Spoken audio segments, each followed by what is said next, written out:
Welcome to my O-scale three-rail layout, CONUS lines. CONUS being the Navy's acronym for Continental United States. It's particularly appropriate for my approach to the hobby because I grew up in Cincinnati, Ohio, which had 7 Class 1 railroads, and was stationed in the Navy on the East Coast in 3 ports from Rhode Island to Florida, and on the West Coast from Washington State to San Diego, California. I modeled different regions and different time frames, changing everything about once every 6 months.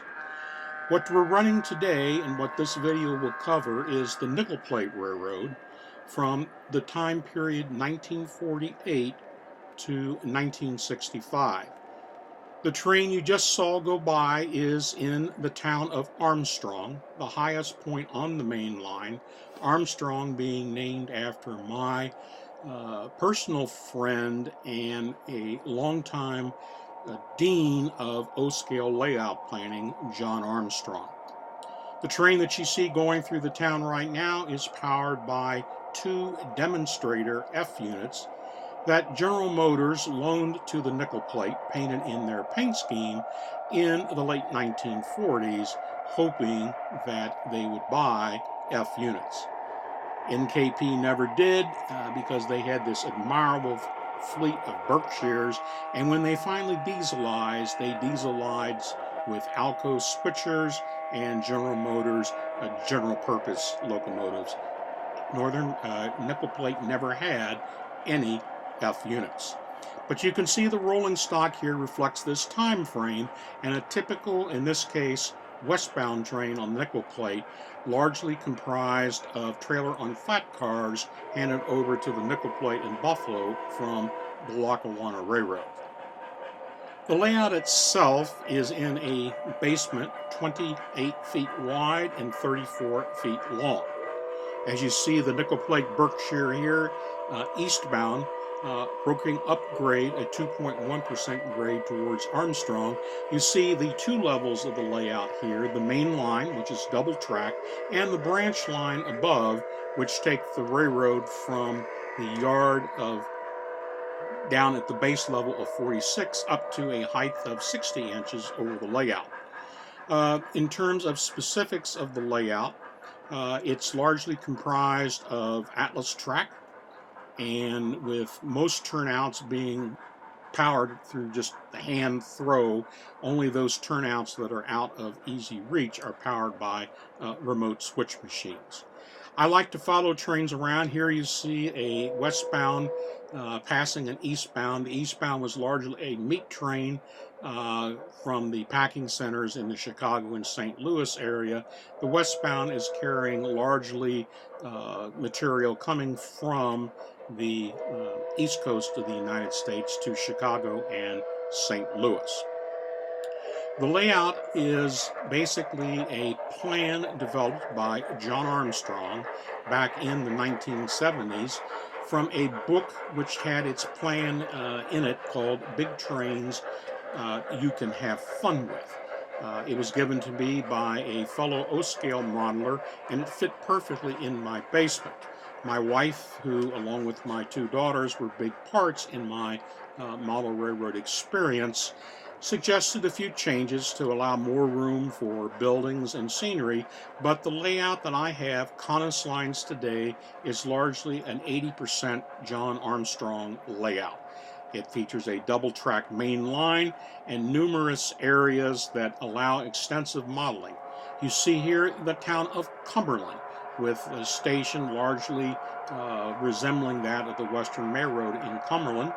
And in this case, both trains are meeting in Cumberland, the westbound F-powered unit, F-unit powered freight, and the eastbound meat train, powered by an S3 class Berkshire. Armstrong's layout had a double-track main line, which I have always been in favor of because continuous running allows me to exhibit my trains, and a lot of folks that come to see the layout, they like to see trains run. And particularly since my motive power is largely Mike's train house with sound and smoke, as you have seen and heard, a double track layout really allows the viewer to catch the special nature of O-scale railroading. It's big. It's three times, two times in each dimension, length, width, and height. And when you see an HO railroad and then you see an O-scale layout, the difference is readily apparent. And then all MTH engines have both sound system and smoke. It further improves and enhances the real nature of O-scale model railroading. It's interesting that a lot of my equipment, although it runs on three-rail track, in this case Atlas track, can run on O-scale, two-rail O-scale layouts. I run O-scale trucks with no problem at all on the freight cars, and I use on all my freight cars Katy couplers. I do not use the Lionel claw. I like the realism of the Katy coupler, the close distance between the cars, and the overall appearance. It is a challenge to sometimes put Katy couplers on certain pieces of rolling stock, but over the years with basswood and plastic and a lot of different type couplers manufactured by Katy, I have been able to basically replicate in O-scale what you see on two-rail scale layouts and what I enjoyed for many years in HO. Here you see a westbound coming through Cumberland behind an S3 class Berkshire. And if you take a look at the rolling stock, you will see that there is Atlas, there is Lionel, there is MTH, and there is Weaver, all on these trains. I have a large collection of rolling stock dating from basically the mid 1980s onward.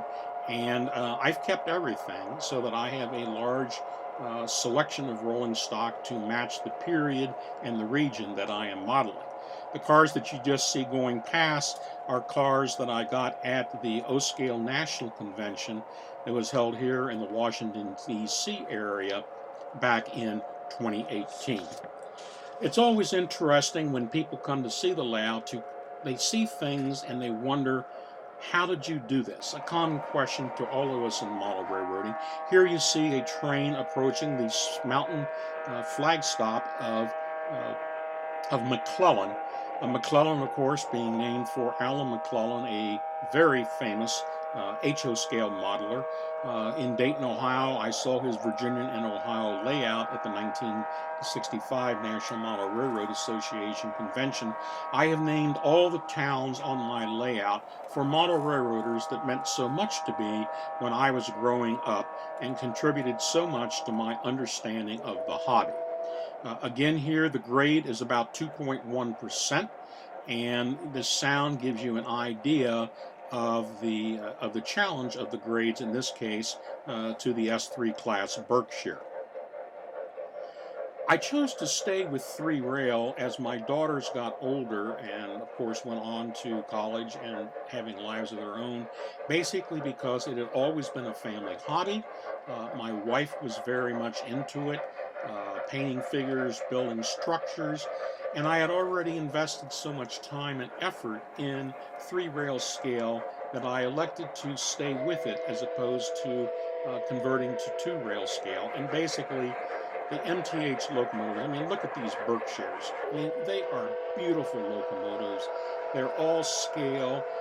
The drive wheels obviously have the deeper flange for three-rail track. Every car that you see here, from Atlas and Intermountain to Lionel to MTH, is a scale car. Most of them have scale trucks. All of them have Katy couplers. Some are heavily weathered, some are relatively lightly weathered, but I do weather all of my rolling stock. Again, the common attributes of a two-rail scale layout and what I did when I was an HO modeler for many years. I like this particular location because of the nature of the operation condensed between two tunnels, and it's really impressive when you have 2 and sometimes 3 trains climbing the grade here, exiting the tunnel, in this case the eastbound nickel plate passenger train running from St. Louis to Cleveland. And you see that the grades affect the sounds of the locomotives, and particularly like smoke coming out of the steam engine. It's a great feeling. The three-rail approach to the hobby, it has allowed me to enjoy many of the great things that I like about model railroading. The sound, the action, it just all contributes to the overall scene. Now you're in Ellison, again, named for that famous O-scale modeler, Frank Ellison. This is Ellison Yard. This is the largest yard on the layout. It's actually about 18 feet long. You'll see, of course, you'll recognize some of the structures, the flats weathered from various commercially available equipment, the oil tanks there on the left heavily weathered. And you'll see here the nickel plate passenger trains. I've changed motive power. The two PAs are gone, and now we have a single GP9 powering the train. The GP9, of course, with the overhead air tanks, was used in passenger service in the later years of nickel plate passenger service. You see here in the foreground a couple of tanks being offloaded, one tank being offloaded, as well as a truck. These are all destined for a World War II museum that is opening up. I do this a lot. I have a lot of 1/48 scale armored vehicles. I have one train from the World War II era. I have another train from the Vietnam War era, and a final train from the Desert Storm era that I use when I'm running particular time frames. I always like to have some sort of military component on the layout, either in the yard or being offloaded on a dock or in the train itself. In this case, the tank is being offloaded onto a platform to be transferred to a museum. It's interesting when people come, particularly two-rail O-scale modelers, they very quickly eliminate or forget about that middle rail, that third rail. And since the trains are the same size as the ones in their own layouts or in fellow O-scale modelers' layout, it's very easy to, because of the KD couplers, because of the scale trucks, because of the weathering of the rolling stock, it's very easy to forget you're looking at a three-rail layout and go back to basically a two-rail layout like so many of them operate and have in their homes and have visited. It's always interesting when you look at things like this to take a look around to see the context of the location. I'm big into context.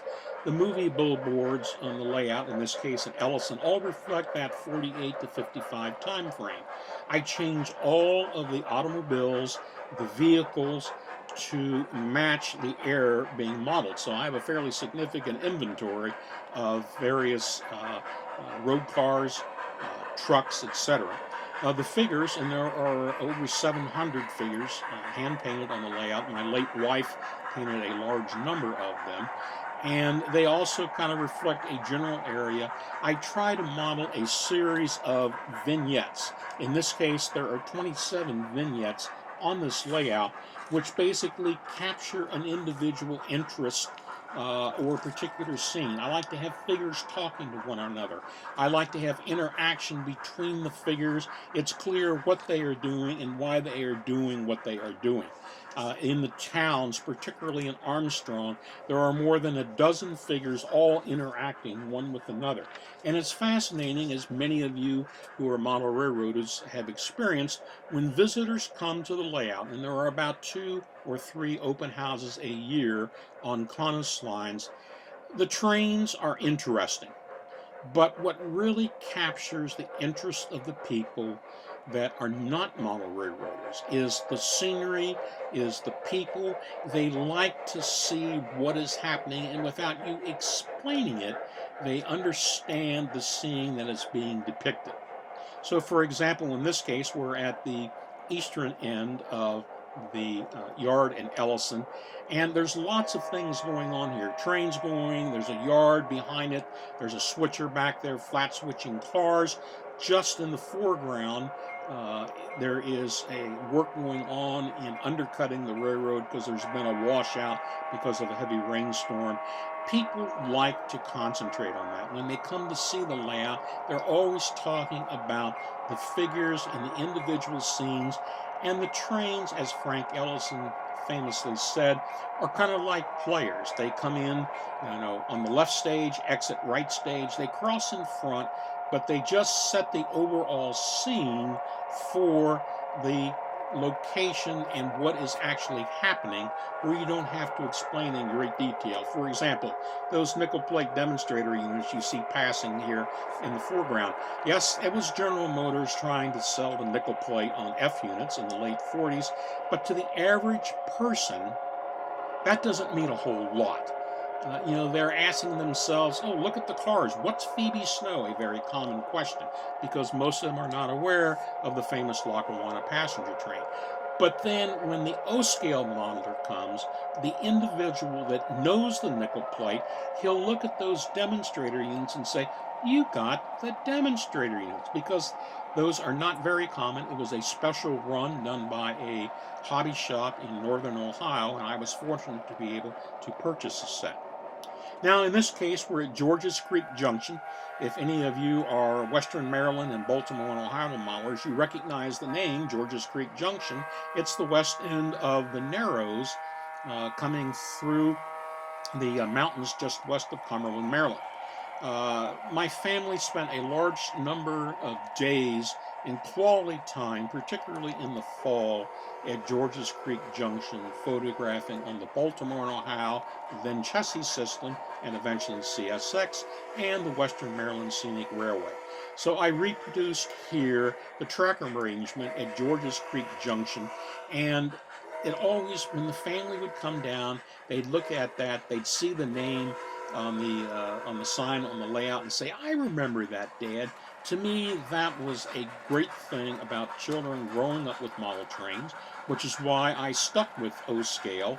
And so very much with daughters now in their 30s, they still recall the road trips. When they come and when they bring their children to see the layout, they are always eager to tell stories about what they did with their mom and dad as a family at these particular locations that are modeled on the layout. Again, to me, that family element of model railroading was paramount in importance, something that I really, really strove to achieve over the almost 30 years that this layout has been up. Again, Berkshire locomotives. Both of my daughters have actually seen the nickel plate Burke run by the Fort Wayne Railroad Historical Society. And so when they see the locomotive, when they see the J, if I'm running Norfolk and Western, when they see 4501, if I'm running Southern, they say, Dad, I remember that locomotive. That's the great thing to be about model railroading. Yeah, all of us haven't seen the daylight, although I have many times, and I have 4 different kinds of daylights on here. But the fact that my children have seen the Berkshire, have seen the J, have seen 4501, have seen my pictures of Big Boy. I was at the Golden Spike Sesquicentennial in April of 19. That brings home the reality of railroading and model railroading to my family. Here you see the nickel plate train. Again, the St. Louis to Cleveland train going through. The PAs are back on board, changing out motive power periodically. Those Alco PAs are beautiful engines, and I was fortunate to be down in North Carolina when the nickel plate repainted PA was on display during the Streamliners on Parade celebration in 2013 or 2014. A great experience. It was great to see the nickel plate Burke. Now we're on the east end of Ellison Yard, a warehouse that duplicates many I have seen, in this case one in Vancouver, British Columbia. Again, you see in this case 779, the last locomotive built by Lima Locomotive Works, the last Berkshire for the Nickel Plate Railroad, bringing another freight through. Again, see the vehicles, they all reflect the era of the layout being run. If I was running 21st century, I'd probably have a high rail truck there. Again, it's a great part of the hobby that every 3 to 6 months you're changing everything out. A changeover in terms of motive power, rolling stock, passenger and freight, and billboards, motive vehicles, etc. It takes about a month and a half to do. It went a lot faster when my wife was with me. Sadly, she has passed away now, although many of the buildings that she built, some kit bash, some scratch built, as well as all the figures that she painted, are really a testimony, a legacy to how much my wife meant to my hobby over the 30 some odd years that we were married. Again, if you take a look at the rolling stock, you'll recognize some Lionel. Those Swift reefers are Lionel, followed by a Weaver reefer, followed by an Atlas reefer, and of course an MTH caboose at the end. The great thing about 3-rail scale layouts or 2-rail scale layouts today is there is so much equipment available that you can purchase and modify as you want to be as realistic as you want. Again, a lot of people don't, in the 3-rail area, don't use Katy couplers. They use the Lionel knuckle couplers. But years ago, I went that way. I talked with the folks at York from the Gauge Railroading magazine, and they convinced me that, yeah, it was costly initially, sometimes frustrating, but you would really be satisfied with the final product. And I certainly have been on this layout. I mean, I've got, when the layout is up and the rolling stock is out, you'll generally have about, between the freight trains running and the yard and the mines and everything, you'll have about 60 some odd pieces of rolling stock on the layout. Okay, now we're beyond Ellison Yard. What you're looking at here is the broad curve approaching mid-grade, which is on the 2.4% climb out of Allen up towards Armstrong, mid-grade being, of course, the tower halfway between the two stations. The farmhouse that you see above is a farmhouse that dates from the time when my children were very young, and they always had it on the layout. They had their own rooms, they had their own little figures. Again, that's part of the family nature of this hobby. Here you see mid-grade. You see the train going by, and acknowledging the workmen as well as the rail fans that are taking pictures. This is one of those areas, one of those great scenic curves, very common in John Armstrong layouts. Has the broadest radius curves, and you can see a 15 to 18 car freight train, a 7 to 9 car passenger train strung out on this curve. It's one of my favorite locations in the layout. Again, you got to appreciate the true genius of John Armstrong in designing these layouts. I could never, and Lord knows I've tried several times, to design layouts on my own, but when I got this layout, I showed my wife, and Melly said, let's build that. You're out of the Navy now, you're retired, it doesn't have to be modular, it doesn't have to be portable anymore. Let's build this Armstrong layout. And we did. And we started in 2006, so that's 15 years or so ago. It has been up, and I cannot say enough good things about the John Armstrong track plan. It has really, really met every desire I have, from a double track main line for continuous running, for a point-to-point, taking yard coal from the yard over to the power plant, or for a out and back when a branch line engine works upgrade above the nickel plate Berkshire. You see up to the summit, which is 60 inches off of the basement floor and has the big coal mine there that provides coal to the power plant way down on the ground level.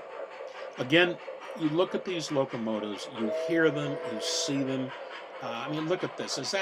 This is a scene that you could have seen in the highlight of the golden age of steam power on the nickel plate railroad. It's there. It's what made the nickel plate so great.